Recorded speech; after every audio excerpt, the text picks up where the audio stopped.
Oke, selamat pagi, selamat siang, selamat sore, dan selamat malam bagi teman-teman yang menyaksikan video saya kali ini. Eh, untuk video kali ini, saya akan membahas tentang project yang kami buat ya, terkhususnya di kelompok kami. Jadi project kali ini itu tentang pembuatan database ya. Jadi kita di sini pertama kita akan membuat database, kedua kita cara mengelola database itu seperti apa, yang baik dan benar itu seperti apa, itu ya. Dan mungkin kita bisa lanjut saja di topiknya. Jadi kelompok kami ini itu mengambil topik tentang e-commerce ya. Dan pada video pertama ini, jadi saya akan membahas tentang latar belakang e-commerce itu seperti apa sih, dan e-commerce itu apa gitu ya. Dan yang kedua itu adalah kontribusi saya dalam project kali ini, terkhususnya di dalam kelompok kami ya. Jadi pembagian tugasnya seperti apa dan lain-lainnya seperti itu. Oke, kita langsung masuk aja ke yang pertama. Yang pertama itu adalah latar belakang. Jadi e-commerce itu apa sih? E-commerce itu merupakan suatu konsep baru yang biasa digambarkan sebagai proses jual beli barang atau jasa pada internet atau online. Juga bisa disebut sebagai proses jual beli atau pertukaran produk, jasa, dan informasi melalui jaringan informasi termasuk internet.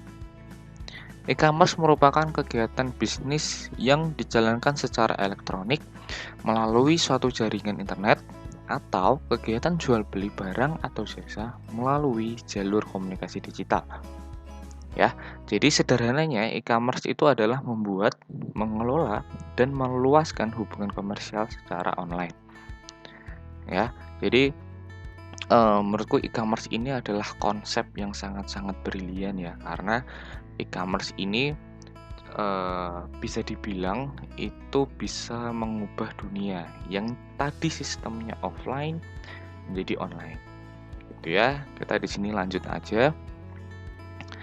E-commerce juga dapat diartikan sebagai suatu proses perbisnis dengan menggunakan teknologi elektronik yang menghubungkan antara perusahaan, konsumen, dan masyarakat dalam bentuk transaksi elektronik dan pertukaran atau penjualan barang, servis, dan informasi secara elektronik. Nah, tadi kan aku sudah bilang e-commerce ini adalah konsep yang sangat-sangat brilian ya, yang mengubah ke offline menjadi online ya. Yang tadinya misalnya kita masyarakat itu harus datang ke toko misalnya, dan kalau misalnya barang di toko A ini nggak ada, kita harus nyari lagi di toko B misalnya. Nah, belum nanti kalau di kota kita itu belum ada tokonya, kita harus ke luar kota dulu, jalan jauh dulu ya, memakan waktu banyak tuh. Nah, disinilah kelebihan dari e-commerce tersebut. Nah, jadi misalnya di aplikasi tersebut kita bisa melihat barang-barang mana yang cocok dengan kita. Tidak adanya itu ya, jadi di e-commerce itu bisa menampilkan semua tokonya yang ada sesuai barang yang ditetapkan ya, misalnya seperti itu. Dan itu mungkin sangat-sangat efisien ya bagi saya, karena pertama menghemat waktu ya, kedua menghemat tenaga juga ya. Dan konsep e-commerce ini menurut saya itu akan sangat-sangat digunakan untuk di masa depan. Dan mungkin bisa jadi di masa depan itu penjualan secara offline itu akan tersingkirkan ya, dan semua itu akan dilakukan secara online. Ya, tidak memungkiri juga ya, teknologi sekarang itu akan semakin cepat, internet semakin cepat juga ya, semua dilakukan secara online, apalagi ditambah sekarang itu kan lagi masa pandemi ya, jadi transaksi jual beli secara online itu sangat-sangat diperlukan pada saat ini seperti itu. Nah, mungkin itu latar belakang dari kami ya. Jadi latar belakang e-commerce-nya seperti itu. Kita bisa lanjut saja ke kontribusi saya dalam proyek kali ini. Jadi di kelompok kami itu ada 3 orang ya. Saya, ada teman saya yang namanya Delikasi, dan yang terakhir ada namanya Giri. Nah, sebelum kita mengerjakan ini semua, jadi kita sudah membagi tugas ya. Yang bab 1 ini siapa, bab 2 siapa, bab 3 siapa, dan mengerjakan keterangan-keterangannya atau pengertiannya itu siapa. Nah, saya di sini itu kebagian mengerjakan bab 3 termasuk subbabnya. Jadi di bab 3 itu nanti itu adalah bab intinya dari project ini. Itu adalah menjelaskan apa saja yang diperlukan dalam databasemu, misalnya user, role, dan lain-lainnya seperti itu ya. Dan di sini saya itu terkhusus untuk pembuatan dan query-nya. Jadi saya itu mengerjakan di bagian proseduralnya ya. Jadi query-nya seperti apa, kita harus mengerjakan di SQL Plus atau SQL Developer atau mungkin IM gitu ya. Jadi itu semuanya saya ngatur, dan untuk keterangan-keterangannya atau pengertiannya itu adalah dari teman saya Delikasi gitu ya. Dan saya juga di bagian untuk men-screenshot apa saja yang diperlukan di lampiran dan apa saja yang juga diperlukan di laporannya seperti itu. Dan yang selanjutnya itu saya juga memberikan saran pada bab 4. Bab 4 ini adalah bab penutup juga ya, ada kesimpulan dan saran, dan saya mengerjakan yang bagian saran juga. Membantu menjelaskan prosedural pembuatan hingga backup database kepada teman-teman sekelompok.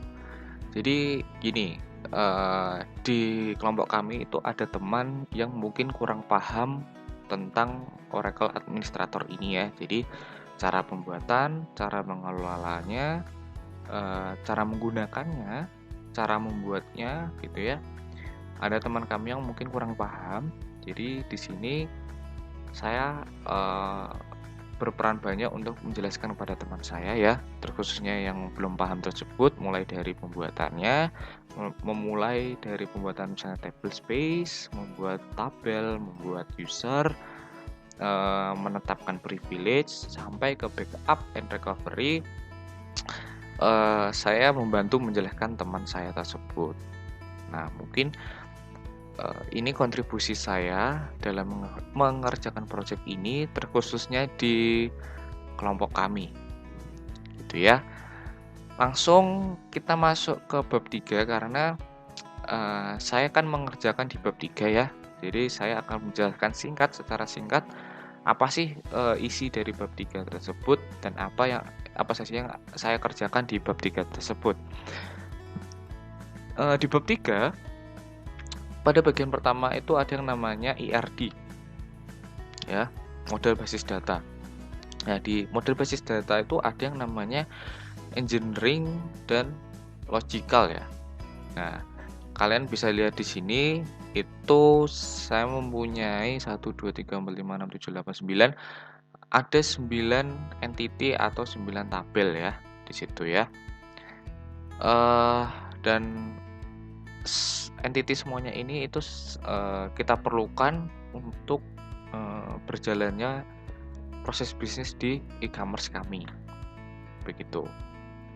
Nah, kita lanjut saja ke yang bagian kedua, yaitu adalah implementasi basis data. Nah, apa sih itu implementasi basis data? Nah, implementasi basis data itu nanti ada 3. Yang pertama itu adalah relasi tabel, yang kedua itu nanti ada namanya DDL, yang terakhir itu adalah namanya moving data. Nah, di sini saya akan menjelaskan secara singkat relasi tabel itu seperti apa. Nah, relasi tabel ini itu berhubungan dengan ERD yang sudah saya tampilkan tadi ya.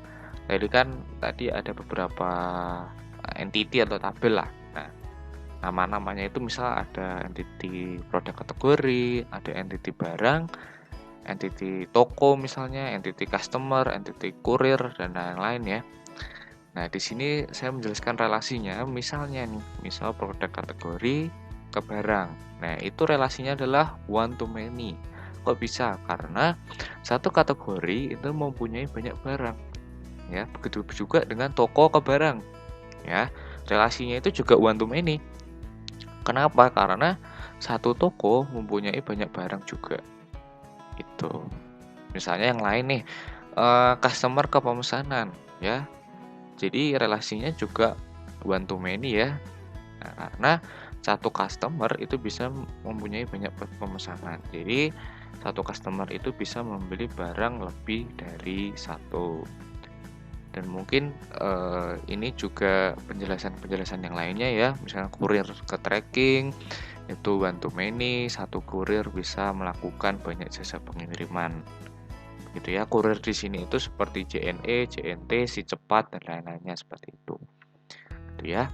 Kita langsung lanjut aja yang namanya DDL. DDL ini apa sih? DDL itu adalah kependekan dari Data Definition Language, yaitu sebuah bahasa pemrograman komputer yang digunakan untuk membuat dan memodifikasi struktur sebuah objek database, terutama dalam bentuk skema. Gitu ya.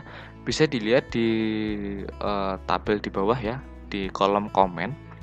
Jadi di kolom komen itu kan ada beberapa perintah ya, ada create, ada alter, ada rename, ada drop, ada truncate, ada comment ya. Nah, setiap komen ini dia memiliki fungsinya masing-masing gitu. Jadi untuk create itu untuk membuat tabel misalnya. Dan untuk alter itu untuk memodifikasi bentuk tabel tersebut gitu ya. Kalau rename itu memberikan nama kepada database ya. Terus drop itu untuk menghapus database seperti itu. Nah, terkhusus untuk pada project kali ini kelompok kami itu hanya menggunakan command create dan command alter. Jadi create ini kita gunakan untuk membuat database ya. Membuat tabel terkhususnya seperti itu, dan untuk alter itu kita gunakan untuk nanti di flashback karena flashback itu kita harus mengaktifkan row movementnya dari tabel kita membutuhkan perintah alter ini gitu ya. Mungkin ini untuk DDL. Kita langsung masuk aja ke yang namanya moving data. Jadi setelah kita membuat tabel ya, kita kan pasti akan memasukkan nilainya atau value-nya atau datanya lah, misalnya kita bilang datanya. Nah, kita kan biasanya itu kan menulis datanya itu secara manual ya. Misalnya insert into nama tabelnya, value-nya, terus kita isikan sesuai kolom-kolomnya gitu ya. Nah, menurutku itu kalau kita memasukkan satu-satu seperti itu, menurutku itu nggak efisien dan sangat-sangat memakan waktu ya. Kalau datanya cuma 10, cuma 5 gitu nggak apa-apa. Tapi kalau udah sampai ribuan, sampai 1000, itu kan capek juga ya kalau kita harus mengisikan ulang.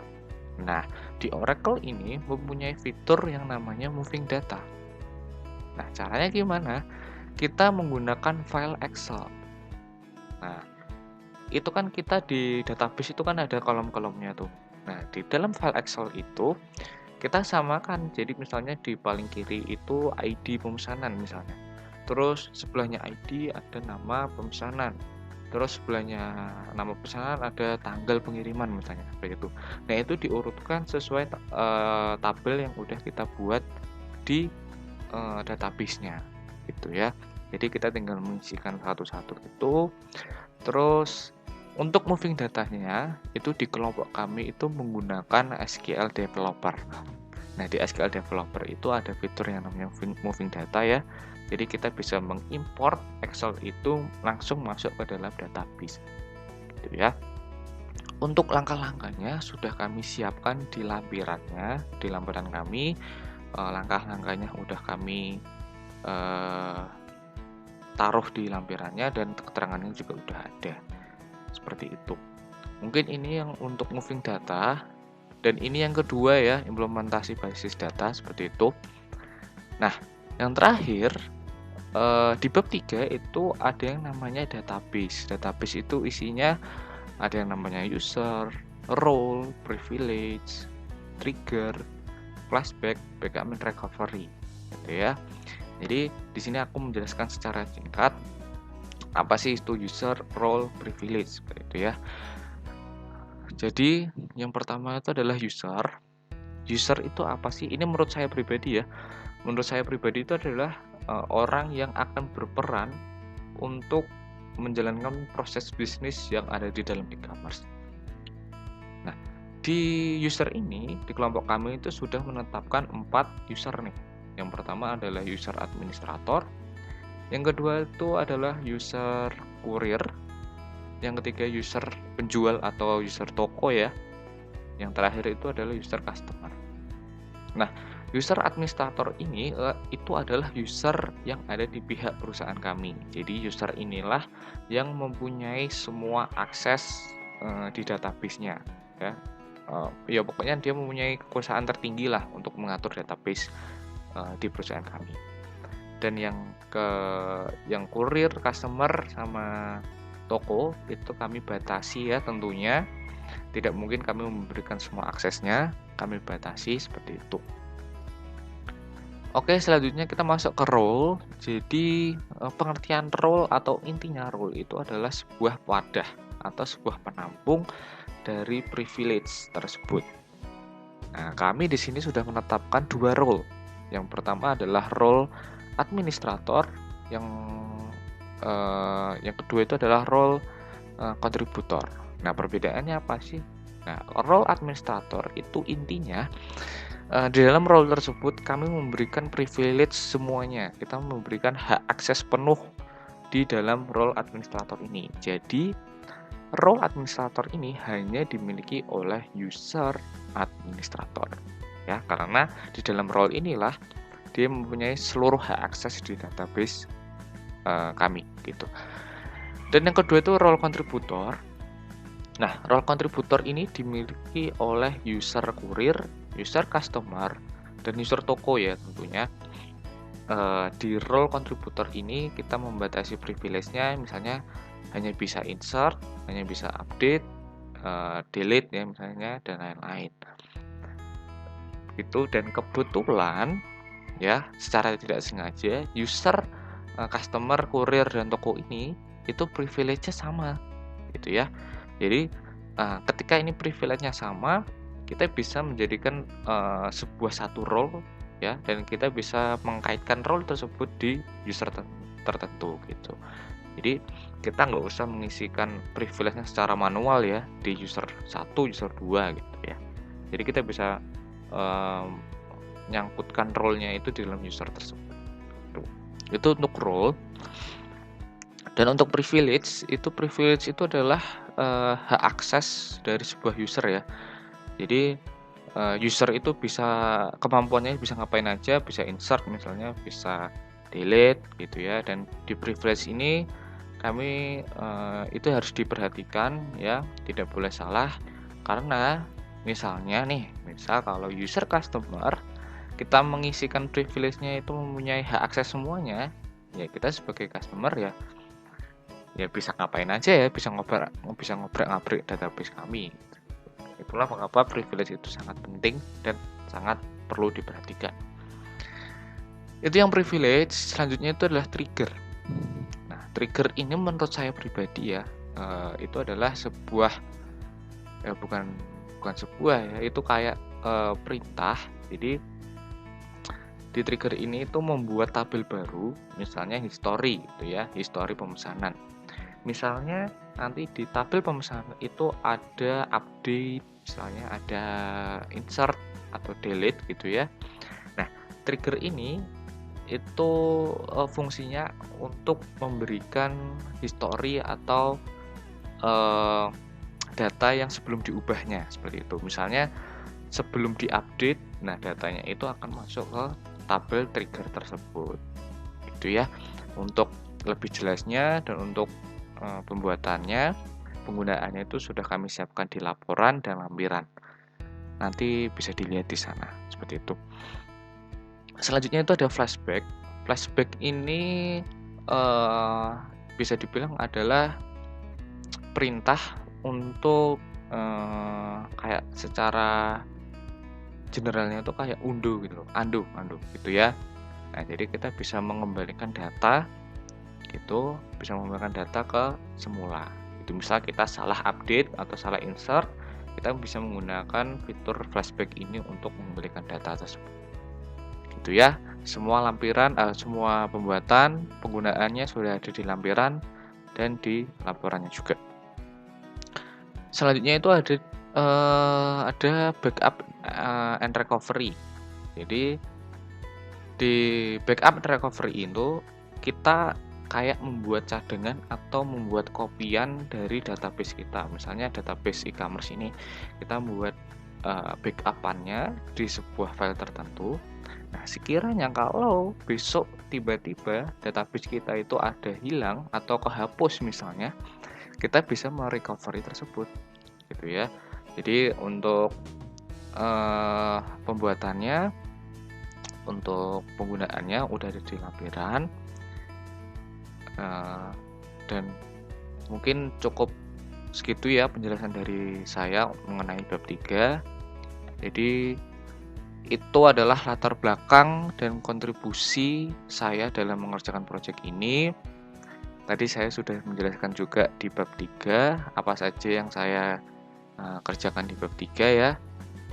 Jadi, nah ini adalah video pertama dan nanti saya akan membuatkan video kedua, dan isi dari video kedua tersebut itu adalah saya akan mendemokan trigger, saya akan mendemokan flashback ya, dan saya akan mendemokan report. Nah, reporting ini itu isinya nanti akan ada pemesanannya, pokoknya reporting untuk pemesanannya yang customer pesan di perusahaan kita atau di e-commerce kita, gitu ya. Mungkin cukup sekian video dari saya. Kita bisa lanjut ke video kedua.